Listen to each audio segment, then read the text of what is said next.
മലപ്പുറം ഒരു പ്രത്യേക ആൾക്കാർ രാജ്യം തന്നെയല്ലേ. മലപ്പുറം പ്രത്യേക ആൾക്കാർ രാജ്യം.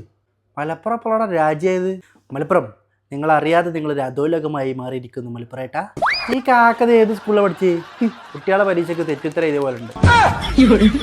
കാക്ക പേരി പേക്കാണ്ട് ചരിത്രം കണ്ടുപിടിച്ചിട്ട് ഇമ്പോസിഷൻ എഴുതിച്ചിട്ട് വന്നാൽ മതി. മലപ്പുറം രാജ്യമാണോ സംസ്ഥാനമാണോ ജില്ല ആണോ? മലപ്പുറത്ത് നിങ്ങൾക്ക് ജീവിക്കാൻ പറ്റൂല. പ്രത്യേകിച്ചും നല്ലൊരു സാഹചര്യത്തില് നല്ലൊരു വായുക്കെ ശ്വസിച്ച് നിങ്ങൾക്ക് ജീവിക്കാൻ പറ്റൂല. ഞങ്ങളിപ്പോൾ കരിക്ക് വിൽക്കൽ നിർത്തി, പനനങ്ക വിൽക്കൽ നിർത്തി. ഇപ്പം നിങ്ങളെ പോലത്തെ കുറച്ച് ആൾക്കാർക്ക് വേണ്ടിയിട്ട് ഓക്സിജൻ കുറ്റി വിട്ടോണ്ടിരിക്കുന്നു. ഒരു കുറ്റി ഓക്സിജൻ ഒന്ന് മതിയാ? ഒന്ന് മതി. എത്ര? 50 റുപ്യ. അത്ര ഉള്ളൂ. വാങ്ങാൻ ആൾക്കാർ കുറവാ. ഇപ്പൊ പറ്റ വിലാണ്ട് കുറച്ചു. നിങ്ങളെ പോലത്തെ ഓരോരുത്തർ കൊല്ലത്തിൽ ആരെങ്കിലും ഒരാളൊന്ന് വന്ന് കാക്ക നിങ്ങൾ പറ്റ വല്ലിപ്പോ വൈബേക്കും കേട്ടോ.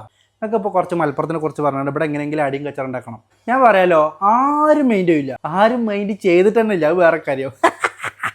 മലപ്പുറത്തെ ഹിന്ദുസിനും മുസ്ലിംസിനും അറിയാം നിങ്ങളിത് എങ്ങനെ ഇവിടെ ഇരിക്കുന്നത് ജീവിച്ചു പോകണം. കണ്ണാപ്പേച്ചി രാത്രി എൻ്റെ വണ്ടി കിടക്കണം ഇവിടെ എവിടെയെങ്കിലും ഒന്ന് പെടും. അപ്പം എനിക്ക് മനസ്സിലാവും ഇവിടുത്തെ വില. അല്ല അപ്പുവാ, എന്താ എൻ്റെ അഭിപ്രായം? അല്ല ഈ കാക്കതിപ്പോൾ എന്തിനപ്പോൾ ഈ മലപ്പുറത്തെ ഈ പറയണേ? ഞങ്ങൾക്ക് തന്നെ ഇത് നാണക്കടാന്ന്.